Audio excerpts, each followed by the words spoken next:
Taong 1997. Sa taong ito ay masasabing may malaking pagbabago na talaga sa buhay ng mga Pilipino. Lalo na rin kasi nagiging moderno ang lahat. Nag-iiba na rin ang kalagayan ng bansa. Na bagaman masasabi pa rin mahirap ang ating kalagayan, ay nariyan na pilit tayong sumasabay sa pag-ikot ng mundo. Ito'y lalo na't papalapit na ang pagsapit ng bagong milenyo o ng taong 2000 na bahagi nga ng programa ni dating Pangulong Ramos, ang Philippines 2000. Marami ang napaisip at nagduda pa nga sa tema ng programang ito. Dahil bakit daw Philippines 2000? Hanggang 1998 lang naman ang kanyang panunungkulan. Na tila nagpapahiwatig daw itong sa dating Pangulong Ramos na gusto niya yatang mag-extend sa kanyang termino. Kaya naman sa taong ito 1997 ay uugong ang pagkakaroon ng Chacha o ng charter change. Na baka nga daw baguhin ni dating Pangulong Ramos ang batas nang sa ganon ay magpatuloy ang kanyang pamumuno sa bansa ng mas matagal na panahon. At dumagdag pa dito ang pagsusulong ng grupong pirma para nga baguhin ang batas. Pero syempre marami ang tututol dito. Kabilang na si dating Pangulong Aquino, Cardinal Sin at maging itong si dating Pangulong Erap na Vice Presidente nga ni Pangulong Ramos. Syempre hindi papayag itong si Erap na mangyari ang pagbabago ng batas. Lalo na't matunog ang pangalan niya na siya ang gusto ng mga Pilipino na maging susunod na Pangulo ng bansa. Kaya nga sa taong ito 1997 ay nagbitaw na rin sa gabinete ni Pangulong Ramos itong si Erap. Nang sa ganoon ay matutukan niya raw ang kanyang pagkandidato sa pagkapangulo para sa taong 1998. Alam naman kasi natin na hindi magkaalyansa itong si Pangulong Ramos at itong si Pangulong Erap. Bagaman bagya namang tumaas ang ekonomiya ng bansa at nasolusyonan ang ilang problema ng lipunan tulad ng kuryente, ay nananatili pa rin hikaos ang ating bansa at karamihan ay mahirap pa rin. Ito ay dahil sa talamak pa rin ng korupsyon at nariyan din ang napakaraming mga krimen, kaguluhan sa Mindanao at napakarami pang iba.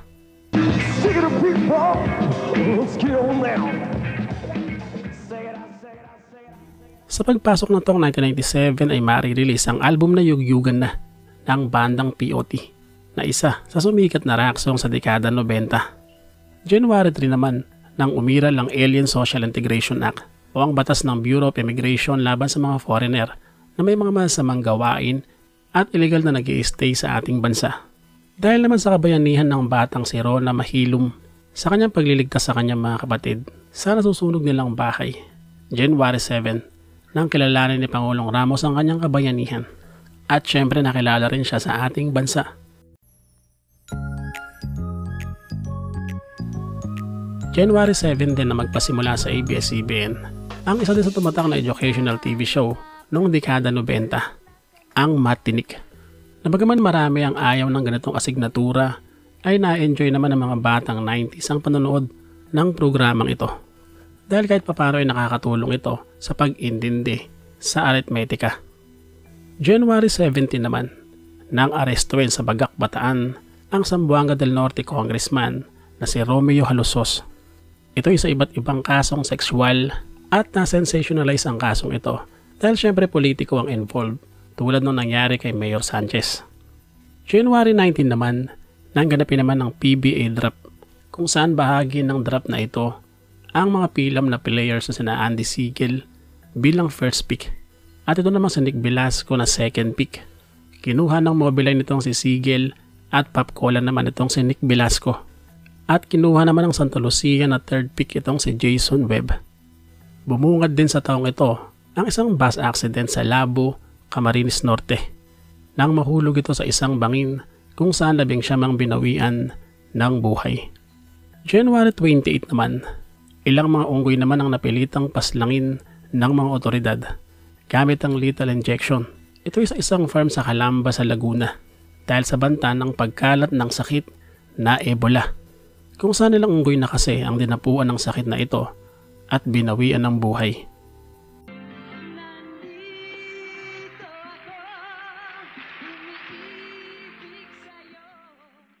Sa araw ding ito, January 28, nang marilis ang Nandito Ako album ng Mexican superstar na si Thalia. At syempre tinangkilik ito ng mga Pilipino. Tuwang-tuwa sila na kinakanta ni Thalia ang isang OPM song. At dahil naman itinataguyod ng pamahalaan ni Pangulong Ramos ang agham at ang teknolohiya, ay nilagda niya ang ilang mga batas, kabilang ang Republic Act No. 8248. Ito ay para lalong pag-igtingin ang programa sa larangang ito, na syempre magiging daan din sa kaunlaran ng bansa. January 31 naman, nang ma-launch naman ang isang malaking barko o bulk carrier na may pangalang si Amelita, na ipinangalan sa dating unang ginang na si Amelita Ramos. At isinagawa ang launching na ito sa Tunacia Shipyard sa Balamban sa Cebu.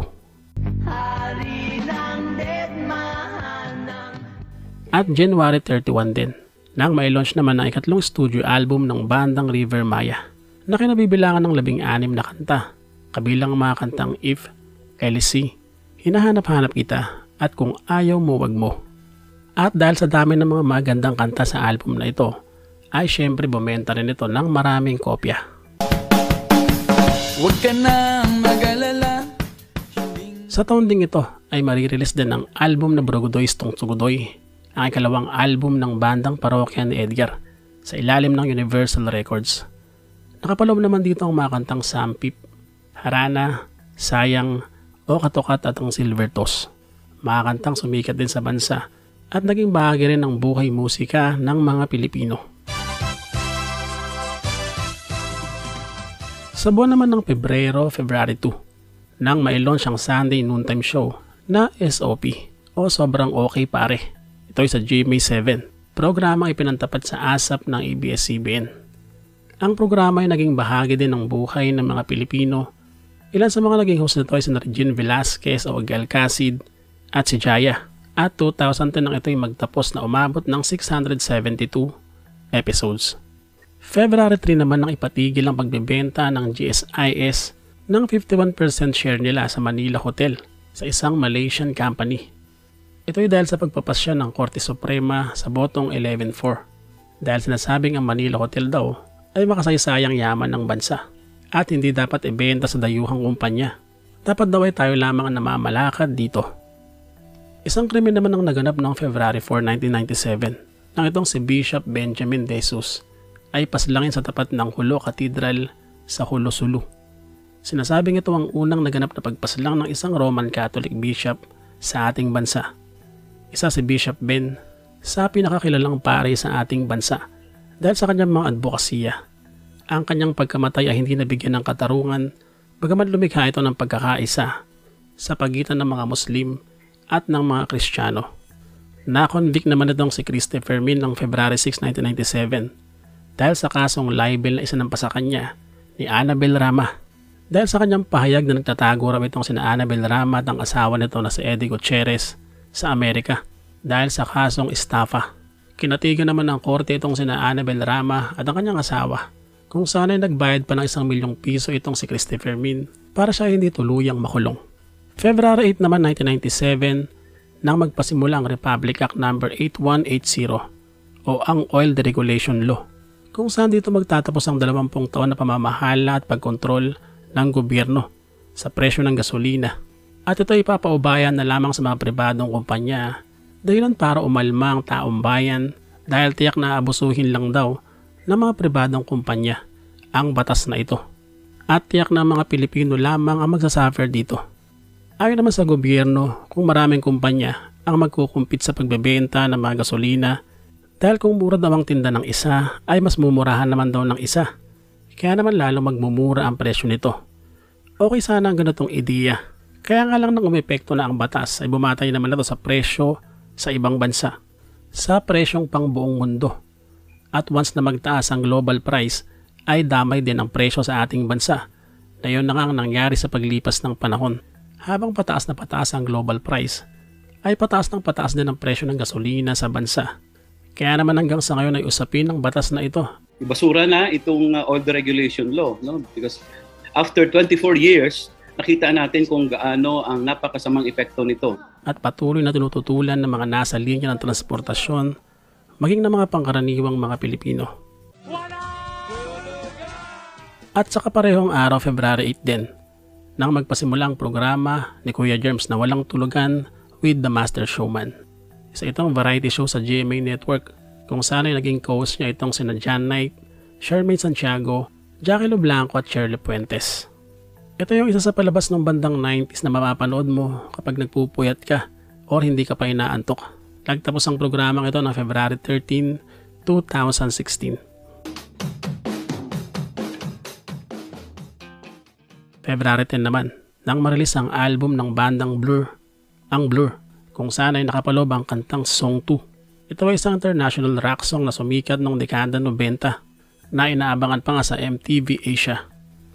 February 14 din sa taong ito 1997, nang misteryosong binawian ng buhay ang aktor na si Miguel Rodriguez. At ayon sa mga talang sanhi daw nito ay pancreatitis.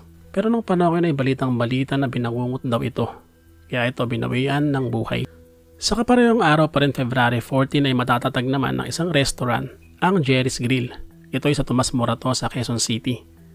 Nakilala ang kumpanya sa mga seafood dishes, pika-pika at ang Asian Filipino cuisine. Sa ngayon ay meron silang 110 branches, kabilang mga international.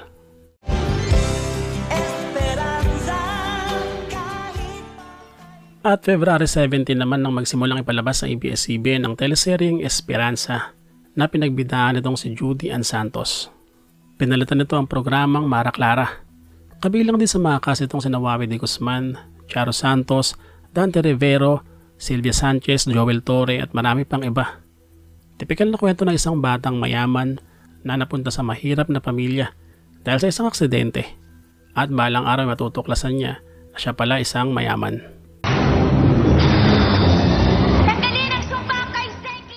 Isang anime din ang sinubaybayan at nagsimulang ipalabas ng February 17, 1997, ang Senki o Demon God Child Senki.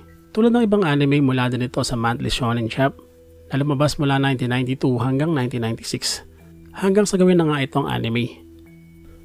Itong si Senki na isang demon god ay nakulong o ikinulong nitong si Ozono Ino, pero ang selyong nakalagay para siya ay makulong ay naalis nitong si Chiaki, ang descendant nitong si Ozono. Gamit ang bracelet ay pinakakawalan nitong si Chiaki itong si Senki para labanan ang kasamaan. February 18 naman na magkaroon ng resolusyon sa Senado para tutulan ng constitutional amendments o ang CHA para nga baguhin ang saligang batas. Dahil lumilitaw na kasi ang issue na baka raw aprobahan o ipatupad ni Pangulong Ramos ang charter change para nga manatili siya sa pwesto. Sa kabilang banda naman February 9, 1997 ay binasura naman ng Court of Appeals ang pagtutol sa privatization ng Metropolitan Water Works and Sewerage System o MWSS. Sa madaling sabi ay mawawala na nga ang kontrol ng gobyerno rito at mapapasa na nga sa private sector. Nang sa ganun ay masolusyonan din ang problema sa tubig. Ito ay sa Kamaynilaan. Kung naaalala nyo ay ganitong solusyon din ang ginawang solusyon sa problema sa kuryente. Dahil kung ipapaubaya nga raw sa isang pribadong kumpanya ang pamamalakad dito ay tiyak na gaganda at magiging maayos ang supply ng tubig sa Metro Manila. Naalala ko nga noon kailangan mo pang gumising ng alas 3 ng madaling araw para makaigib ka ng tubig dahil mga bandang alas 3 lang ng umaga nagkakaroon at bandang alas 6 ay wala na. Ganun katindi ang problema ng tubig ng bandang 90s. Dalawang bidding company ang umako sa responsibilidad na ito, ang Maynilad sa West Zone at ang Manila Water naman sa East Zone. Sa sports naman February 20, 1997, nang talunin nitong si Jerry Peñalosa itong si Hiroshi Kawashima para sa WBC at Lineal Super Flyweight title. At February 21 naman, nang aproba naman ni Pangulong Ramos ang amnestiya ng grupong RAM SMFU. Ito ay para sa patuloy na usaping pangkapayapaan sa pagitan ng gobyerno at mga rebelding grupo. February 22 naman nang magwagi itong si Jaya sa Second Asian Song Festival ng Best Interpreter sa kanyang rendition sa kantang You Lift Me Up na kinumpos nitong si Danny Tan at ni Doji Simon. At ang kanta rin ito ang nanalong grand prize sa nasabing festival. At dahil nga sa umuugong na ang plano daw nitong si dating Pangulong Ramos na baguhin ang batas para nga sa kanyang term extension. Kaya naman siya na mismo ang nagsalita at pinabulaanan nito noong February 23, 1997. At sinabi niya rin wala siyang kinalaman dito. Sa buwan naman ng March 1, nang dumating sa bansa si South African President Nelson Mandela. Ito ay para sa kanyang 3-day state visit sa Pilipinas. March 10 naman, nang magsimulang ipalabas ang Mula sa Puso sa ABS-CBN. Isa itong drama series na idinirect ni Wendy Ramas, Ruel Bayani at Chris Adalia na pinagbidaan naman itong sina Claudine Barreto, Rico Yan at Dieter Ocampo. Kwento naman ito ni Via o ni Claudine na isang mayamang dalagita na irereto ng kanyang daddy sa kanyang childhood friend na si Michael o si Dieter Ocampo. Pero nang balagay itong si Via sa panganib nang siya ay makidnap, ay iniligtas siya ni Gabriel o Enrico yan. Kung saan naman mahuhulog ang loob niya dito, kaya naman magkakaroon ng love triangle. Isang teleseryeng ito sa sinubaybayan ng mga Pilipino at dahil naman sa kasikatan ay nagkaroon din ito ng film version.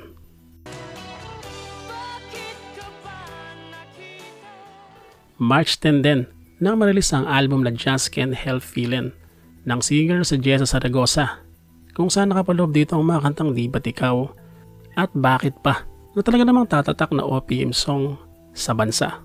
March 16 naman na magpasimula ang programang Kumpanyero y Kumpanyera sa ABS-CBN na mababroadcast din naman sa GMA7 at RPN9. Kabilang sa mga naging host ng programa itong si Atty. Renato Cayetano, Jel Santos Rilos, at ang palabas na ito ay tumatalakay sa mga batas sa bansa sa iba't ibang sitwasyon. March 17 naman, nangganapin naman ang inaugurasyon ng Narciso Ramos Bridge na dati ring tinawag na Asingan Santa Maria Bridge, ang pinakamahabang tulay sa Pangasinan. Sinimulan na itong gawin noong January 15, 1996, kung saan ito ay ginastosan ng 415.56 million pesos. March 17 din, nang ipalabas naman sa GMA7 ang TV series na Ikaw Na Sana. Ito naman ay pinagbidahan itong sina Angelo De Leon at Bobby Andrews. Isa rin itong teleseryeng sumikat noong dekada 90, kaya naman nagkaroon din ito ng film adaptation. March 19 naman 1997 nang bigyan ng temporary asylum ni Pangulong Ramos ang North Korean defector na si Wang Jiangyup.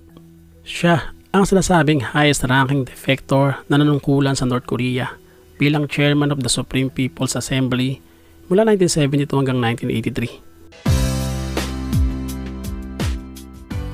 March 23 nang marilis naman ang Savage Garden album ng Australian duo na Savage Garden, kung saan ay nakapaloob dito ang kanilang massive hit na Truly Madly Deeply. Ang kantang ito ay nag-number 1 sa Australia, Canada, sa Amerika at sa iba't ibang panig ng mundo, at nag-number 1 din ito sa Billboard at syempre sumikat sa ating bansa. March 26 naman 1997 nang ideklarang highly urbanized city ang Las Piñas nang maretipikahan ng Republic Act No. 8251. Sa buwan ng April 3, nang ipalabas naman sa GMA7 ang comedy sitcom na si Chang na pinagbidahan itong sina Earl Ignacio at Susan Losada. April 6 nang bawian naman ng buhay ang veteranong aktor na si Max Alvarado. Ito ay dahil sa heart failure. Mula 1940s ay gumaganap na sa pinalakang tabing itong si Max Alvarado at nakilala rin siya bilang isang magaling na kontrabida, lalo na sa mga pelikula ng FPJ, at tumatak daw ng dekada 90 ang kanyang commercial na Max Candy. April 8 nang marilis ang Third Eye Blind album ng bandang Third Eye Blind, kung saan ay nakapaloob naman ang kantang Semitime Charm Life, at isa rin ito sa pinakasumikat na kanta noong dekada 90 sa larangan ng alternative rock. At sumunod na araw, April 9, nang pagkalooban naman ng gobyerno ng kompensasyon ang mga World War II veteran sa ating bansa na nagkakahalaga ng 595 million pesos. Nagsimula namang ipalabas sa ABS-CBN ang isa pang anime na tumatak noong dekada 90, sa kaparehong araw, ang Munting Pangarap ni Romeo. Nalunsad naman noong April 16 ang malawakang polio vaccination sa ating bansa ng mga nasa 5 milyong batang Pilipino ang pinakunahan sa pangunguna ng Departamento ng Kalusugan at ng head nito na si Juan Flavier. April 20 naman nang makubkob ng mga tropa ng pamahalaan ang kampo ng MILF sa Serawa'i, Zamboanga del Norte. Sa mga panahon ito ay patuloy pa rin ang kaguluhan sa Mindanao. Sumunod na araw, April 21, nang ma-exile naman sa Netherlands ang communist leader na si Joma Sison matapos tanggihan ng bansa ang political asylum application nito. Sa kaparehong araw, April 21 din, nang bawian naman ng buhay ang ikasyam na Pangulo ng bansa, si Pangulong Diosdado Macapagal. Ito ay sa heart failure, pneumonia at renal complication. Ito ay sa edad na 86. At bago magtapos ang buwan ng Abril, ilang mga miyembro ng MNLF ang sinasabing lumipat pa sa panig ng MILF at patuloy na lumaban sa ating gobyerno. April 29 hanggang April 30 nang mag-dispatch naman ng mga sundalo ang ating bansa sa Spratleys Island. Ito ay dahil na naman sa presensya ng mga Chino sa lugar. Kung isipin natin kahit noong dekada 90 pa ay makailang ulit nang nagkaharap ang hukbong pandagat ng ating bansa at ng China sa pinag-aagawang teritoryo. Bagaman mas tumindi ang pag-aangkin ng mga China sa lugar sa panahon natin sa ngayon, kung saan kung ano-ano ng mga infrastruktura ang tinayo dito na hindi na napigilan ng ating bansa. Kahit pa kumatig ang desisyon na ang UNCLOS sa atin, baliwala ito sa China. May 9 nang pautangin tayo ng World Bank ng $1 bilyong para magamit natin at masolusyonan ang kahirapan. At bahagi rin ito ang pagpapatayo ng mga infrastruktura at pangangalaga at pagdevelop sa ating mga natural resources. May 11 naman nang muling umatake ang rebelding grupong Abu Sayyaf. Ito ay sa isang election personnel sa Lintawan sa Basilan. Kaya naman pinaigting ang pagbabantay ng mga militar sa lugar. Mas mahal na kita ngayon. Sa kaparehong araw ay marirelease naman ang album na MEB o Music English Version ni Michael V, kung saan nakapalob ang kantang Mas Mahal Na Kita Ngayon. Kantang tinawanan at kinaaliwan ng mga Pilipino noong dekada 90 dahil sa makulit na lyrics nito. At dahil nga sa kakaibang kanta ay nagkaroon pa ito ng mga bagong version. May 16 naman ang ganapin naman ang 46 Miss Universe sa Miami Beach Convention Center. Ito ay sa Amerika, kung saan ang nanalo ay si Miss USA Brooke Lee bilang Miss Universe 1997. Nakuha naman ng ating pambato na si Abigail Arenas ang Miss Photogenic. Sa buwan ding ito may 17. Isa pang Meksikanong muling tinalo ng Pilipinong boksingero na si Luisito Espinosa para depensa ng kanyang WBC featherweight title sa ika-4 na pagkakataon kontra kay Medina. Ito ay ginanap sa Luneta. Nagwagi itong si Espinosa via 8-round technical decision.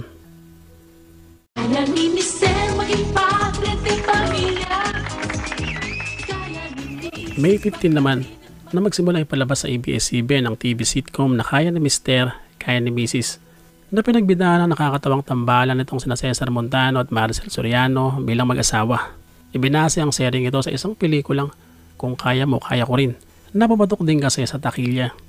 May 21 naman ng 21 mga Chinese ang inaresto ng ating mga kinauukulan sa Scarborough Shoal. Kaya naman lalong tumindi ang sigalot sa pagitan ng bansa natin at ng China. Na-release naman noong May 23, 1997 ang pelikulang Lost World na sequel ng Jurassic Park. At tulad syempre ng Jurassic Park ay tatangkilikin din ito ng mga manonood dahil sa ganda ng visual effects nito.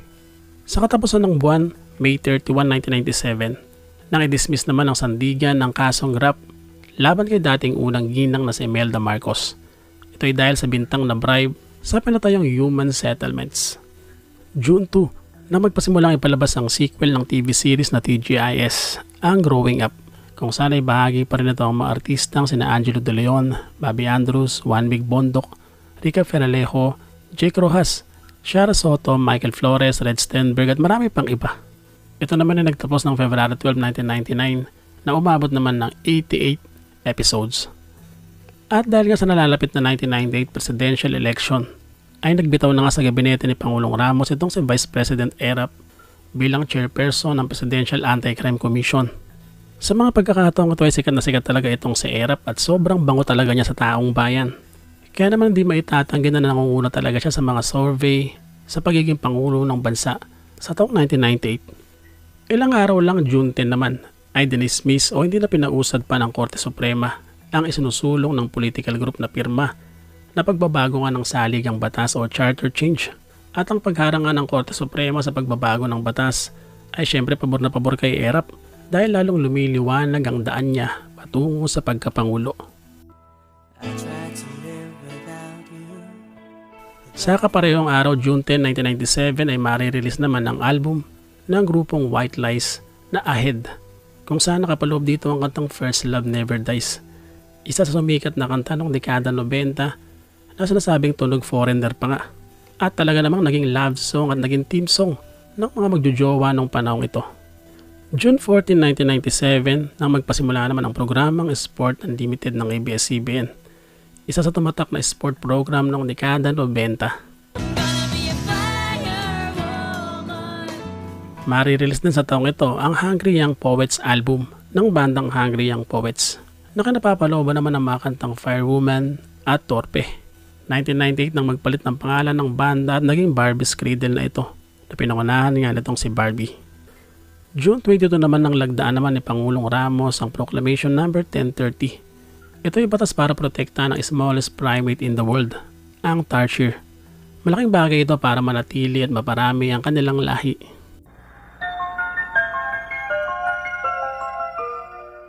At syempre may makakalimot ba sa TV series na sinubaybayan ng mga batang 90s. Ang Once Upon a Time na nagsimulang ipalabas noong June 22, 1997. Ito ay pinapalabas tuwing linggo ng gabi. Kaya naman ang palabas na ito ay hudyat na rin para sa mga kabataan na may pasok na kinabukasan. Kaya nga bagaman masayang pinapanood ito ng mga bata ay naroon pa rin ng lungkot dahil nga syempre nagkakatamaran pang pumasok. Ang palabas na ito ay umiikot sa kagandahang asal at ito ay may mga twist ng Mike at Supernatural. At tumatak din ang original soundtrack nito na in-interpret itong si Michelle Ayalde na kinumpos nitong si Homer Flores na hanggang sa ngayon ay talagang patok pa rin naman at ginagawang background music pa nga ito ng mga ilang vlogger na related sa dekada 90. At June 24 naman na magpasimulang ipalabas ang drama, horror, fantasy, supernatural series na okatukat sa ABS-CBN na pinagbidahan nila Ricky Dabao, Agot Isidro, Jericho Rosales, Dito Ocampo, Angelica de la Cruz, Rica Feralejo, Paulo Contis at marami pang iba. Ang programang ito ay nagkaroon ng iba't ibang direktor depende sa episode. Nakakatuwa din ang series na ito dahil hindi lang naman ito kinatatakutan dahil may halo rin itong comedy. At maganda rin syempre ang soundtrack nito na kinanta ng bandang Parokya ni Edgar.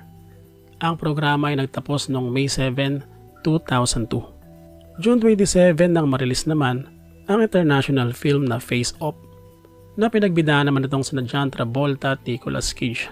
Isang pelikulang tiyak na napanood mo nung kabataan mo sa VHS kasama ang pamilya mo.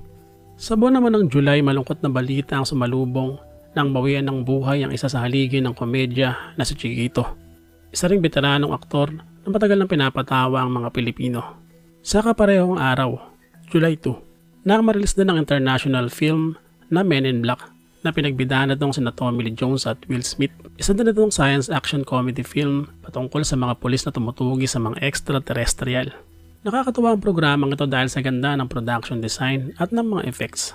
At syempre magaling gumanap ang dalawang bida.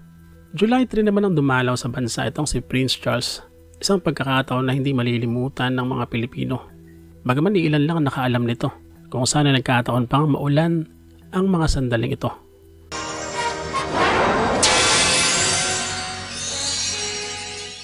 July 4, 1997 ay palabas naman sa ABS-CBN ang Akasukin Cha-Cha. Isa din ito sa mga kinagiliwan ng mga batang 90s na anime dahil syempre nakakatawa rin itong panoorin na kahit babae ang bida ay pinapanood din ito ng mga lalaki.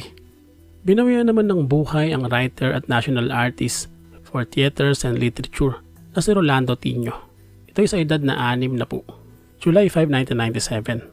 July 11 naman na magpasimula naman ang Asian Financial Crisis, kung saan bumagsak ang mga ekonomiya ng mga bansa sa gawing silangan at timog silangang Asya, kabilang ang ating bansa. Bumagsak ang halaga ng piso kontra sa dolyar, kaya naman marami ang apektado. Mabuti na lamang ng sumunod na taon 1998 ay dahan-dahan ding nakarecover ang lahat. July 12 naman nang maglunsad ang pamahalaan ng programa laban sa droga.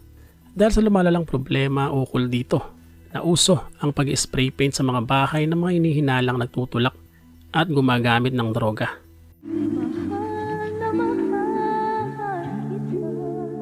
Marirelease din sa araw na ito, July 12, ang album ni Rosel Nava, ang On Higher Ground, kung saan nakapaloob ang kantang Dahil Mahal na Mahal Kita, na masabing isa din sa sumikat niyang kanta. Pangalawa sa Bakit Nga Ba Mahal Kita. Isang action film naman, FPJ, ang Eseng ng Tondo ang ipinalabas sa sinehan noong July 16, 1997. Kasabay ng historical film na pinagbidaan itong si Albert Martinez, ang Rizal sa Dapitan. July 25 naman nang marilis ang Hollywood film na Air Force One na pinagbidaan naman itong si Harrison Ford. Ang ganda din ng pelikulang ito lalo na yung airplane effects. Tapos napakagaling din sa aksyon nitong si Harrison Ford. Na-establish naman noong July 29, 1997 ng PUP Quezon City o ang PUP Commonwealth Campus. Ang lugar na pinagtayuan nito ay donate ng isang German church leader na si Walter Rottlener. Sa buwan naman ng August. Sa taong ito 1997 ay magsisimula ang buwan ng wika. Mula sa linggo ng wika na na-establish nitong si President Osmeña ay ginawa na nga itong buwan ng wika ni Pangulong Ramos para mas maging mahaba daw ang selebrasyon. August 2 nang maging syudad naman ang Kabangkalan na bahagi ng Negros Occidental.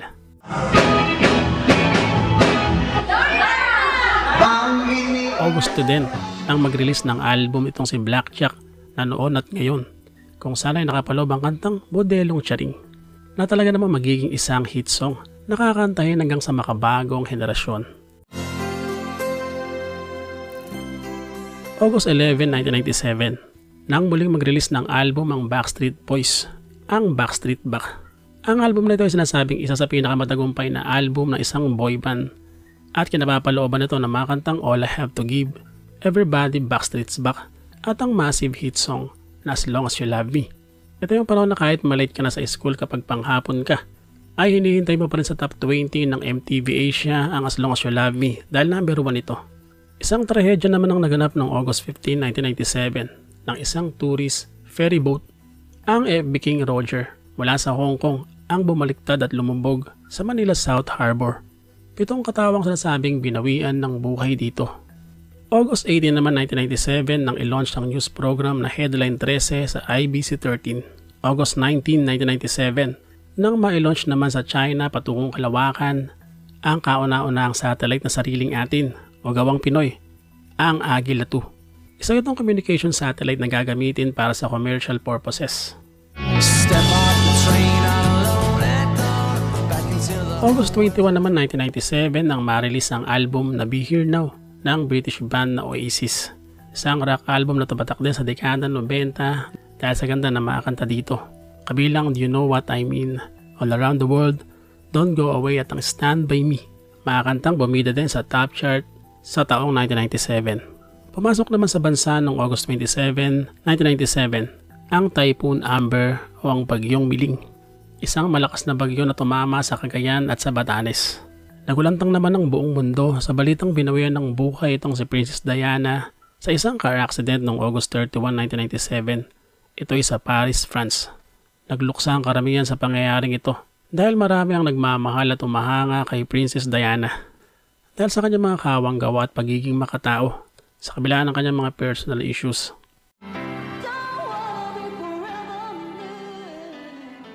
Narelease din sa kaparehong araw ang album ng singer na si Kaki Velasquez na Still as a Photograph kung saan sumikat ang kantang Forever Blue na madalas nang papatugtugin sa mga estasyon sa radyo.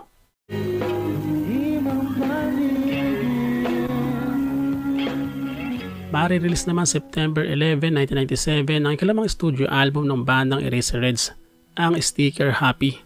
Sa pagkakataong ito ay nag-eksperimento raw ang iid sa kanilang tugtugan o musicality, kung saan may mga halong techno na at kung ano-anong guitar effects. Sumikat naman sa album ito ang mga kantang Kalawete, Balikbayan Box, Hard to Believe, Maalalahanin, Ha Ha Ha, at ang kontrobersyal na Spoliarium. Kahit ako'y di mo pinapansin, di ako Sa kaparehong araw, September 11 ay na-release din ng April Boys ang kanilang album na Ganyan Talaga ang Pag-ibig, kung saan nakapaloob naman dito ang kantang Honey My Love So Sweet. Isang kanta rin na pumatok sa dekada 90 na kahit hanggang sa ngayon ay kinakanta at ginagawan pa ng mga bagong version.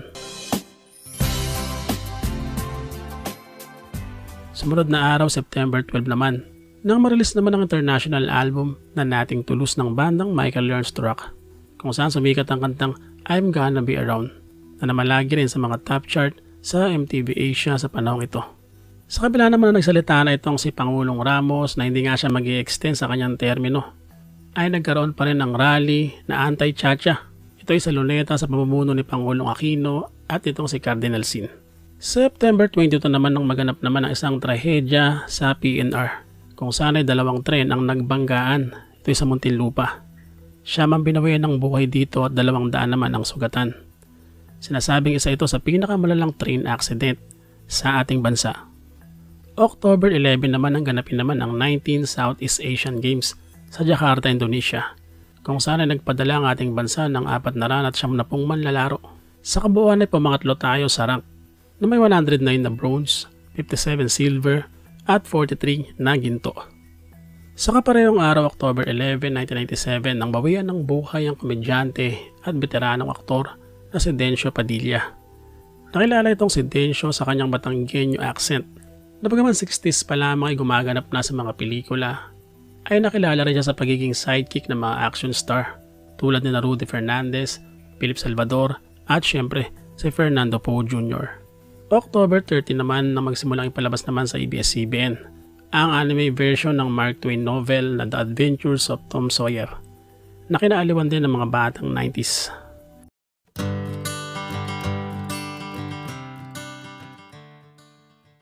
Na-release naman October 14 ng album ng bandang Green Day, ang Nimrod, kung saan sisikat naman dito ang kantang Hitchin' a Ride, Redundant at ang Good Riddance Time of Your Life na nagtap pa sa mga chart. Sumunod na araw, October 15, ay palabas naman sa mga sinehan ang True to Life film na The Sara Balabagan Story na ginampanan na itong si Vina Morales. Isang malakas na bagyo naman ang pumasok sa bansa noong October 20, 1997, ang Typhoon Ivan na may local name na Narsing. Ito naman ay naglandfall sa Northern Luzon na lumikha naman ang pagbaha at kumuha ng 14 na buhay. Isang batas pang nilagdaan ni Pangulong Ramos ng sumunod na araw, October 29, 1997, ang Indigenous Peoples' Right Act o Republic Act No. 8371 na poprotekta naman sa karapatan ng mga indigenous people at ang kanilang ancestral domains na naging dahilan din sa pagkakalikha ng National Commission on Indigenous Peoples. Buwan ng Nobyembre. Sa buwang ito ay marirelease ang album ng grupong Spice Girls na Spice World. Ito ang kanilang second studio album na papatok din sa dekada 90. Sumikat sa album na ito ang mga kantang Stop, Too Much, Viva Forever at ang Spice of Your Life. Sa pagkakataong ito ay lalong nakikilala at sisikat ang Spice Girls sa buong mundo. November 7, 1997, nang marilis naman ang international film ang Starship Troopers. Isa itong sci-fi film na nakabase sa 1959 novel ni Robert Heinlein. Kwento ito ng stellar war between humankind at ng mga alien species na kung tawagin ay mga arachnids. Isang pelikula ito sa mga pinanood ng mga Pilipino sa sinehan at syempre sa VHS player dahil napakaganda rin kasi ng mga effects nito. Parang tunay talaga yung mga alien. Kaya naman masasabing isa rito sa best alien film ever.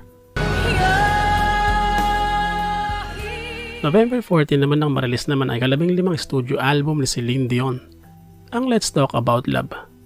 Isa ito sa pinakasumikat na album sa kasaysayan dahil na rin sa mga kantang nakapaloob dito, tulad ng My Heart Will Go On na magiging soundtrack pa nga ng isa rin sa pinaka-box office film ever, ang Titanic.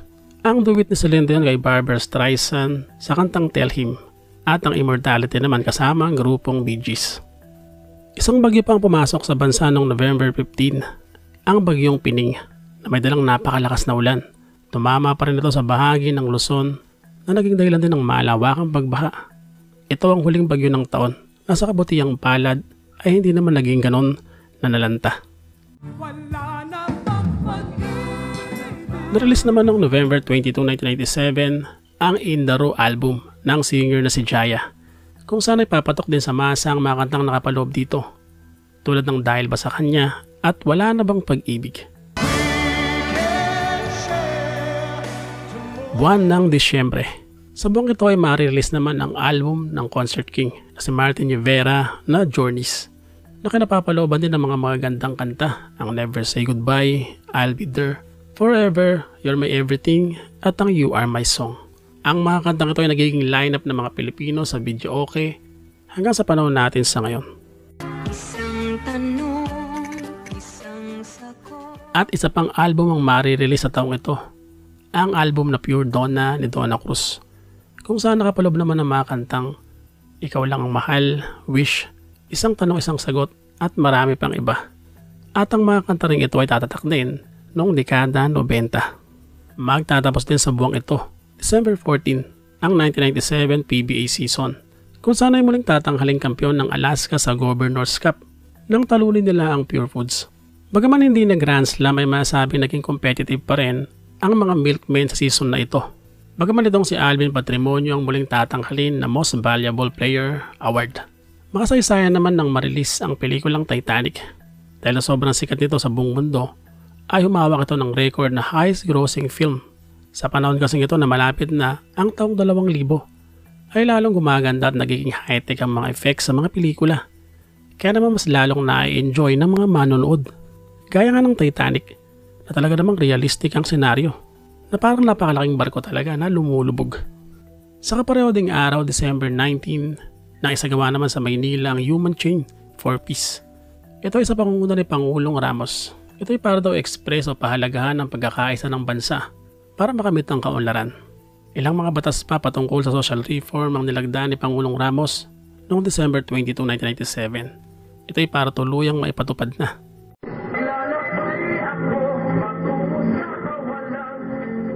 At sa kaparehong araw, December 22, nang magsimulang ipalabas sa ABS-CBN ng isa rin sa pinakatumatak na anime noong dekada 90, ang BTX. Sa itong modern anime, masasabing merong AI creatures na karakter na magiging kasanggaan ng mga tao. Ibang-iba ito sa mga naunang anime, kaya naman sa dabaybayan din ito ng mga kabataan. Naging bahagi naman sa taong ito sa 23 Metro Manila Film Festival ang mga pelikulang Adarna, The Mythical Bird, Anak ng Bulkan, Babae, Magic Kingdom, Ang Alamat ng Damortis, Nasaan ang Puso at Ang Padre Calibre. Hinakot ng pelikulang Nasaan ang Puso ang mga pangunahing parangal, ang Best Picture, Best Actor itong si Christopher De Leon at Best Actress naman itong si Maricel Soriano. Panahon ng Kapaskuhan, panahon na pinakatumatak sa mga batang 90s dahil sa dami ng mga magandang alaala sa panahong ito. Kasama na syempre yung pamamasko tuwing umaga ng 25. Dahil sa mga panahong ito, lalo na sa dekada 90, ay halos wala talagang tumatanggi sa pagbibigay ng aginaldo sa mga kumakatok sa kanila tuwing umaga ng Kapaskuhan. Ito yung pagkakataon na masarap mamasko sa mga mayayaman dahil tiyak na makakatanggap ka talaga ng mga malulutong na 20, 50, kaya 100. At kapag sinuwerte ka pa, ibibigyan ka pa ng pagkaing pang mayaman. Nakakatawa lang yung mga subdivision dati na hindi maigpit sa mga squatter people na pag-aalagala sa kanilang mga lugar. Kaya naman tiba-tiba talaga kapag December 25. Ito yung masabi mo nagbibigayan talaga. Na masabi rin natin ibang-iba na rin sa panahon natin sa ngayon. Dahil nga sa hirap ng buhay. Na bagaman may mga pamilyang nagbibigay naman at sineselebrate ng masaya ang ganitong mga panahon, ay marami na rin dahilan kung bakit maraming pagbabago. Pero ang mahalaga naman ay magkakasama pa rin kayo ng iyong pamilya. At syempre masaya. Bago naman matapos ang taon December 26, nang humabol pang isang trahedya ng maganap, ang Mount Diwata Gold Mine Tragedy. Dahil maraming minero ang nalibing ng buhay nang gumuho ang isang mining tunnel sa lugar. Ang pangyaring ito ay pinagluksa ng bansa. Bagaman napakaraming trahedya at hindi mga magandang pangyayari ang taong 1997, walang makakapigil sa mga Pilipino na salubungin ang taong 1998. Hindi pa rin nagtatapos sa mga taong ito ang paggamit ng mga matitinding fireworks sa pagsalubong ng bagong taon. Kaya naman mataas pa rin ang bilang ng mga napuputukan at ng sunog. Sa kabila ng mga bagay na ito ay buo ang pag-asa ng mga Pilipino na mas mabuting taon ang kakaharapin. Na sana ay mas maging maalwan ng buhay ng bawat isa. Magkaroon ng maraming mga oportunidad. Dahil sino bang may ayaw na magandang buhay? Lahat naman ito ang gusto. Kaya nga lang sa kabila na ito ay napakarami ring dahilan kung bakit nananatiling lugmok ang ating bansa. Sa taong 1998, ang taong ito ay ang pagpapalit ng administrasyon sa ating bansa. Uupo bilang Pangulo itong si Pangulong Joseph Estrada. Ang trahedya ng Cebu Pacific 387 at ng MV Princess of the Orient, ang patuloy na pagkaka-establish ng marami pang mga syudad sa Kamaynilaan, ang pagdalaw ni Kobe Bryant sa ating bansa, at napakarami pang iba. Muli maraming salamat sa inyo mga po sa inyong pagsama sa video natin sa araw na ito. At kung nagustuhan mo mga ganitong klaseng mga video, ay pahit naman ng like. At kung hindi ka pa nakapag-subscribe, ay maaari ka na mag-subscribe. Nang sa ganun ay makasunod ka sa mga susunod nating topic at mga timeline. Muli maraming salamat sa inyong mga paos at see you sa next episode. Bye-bye.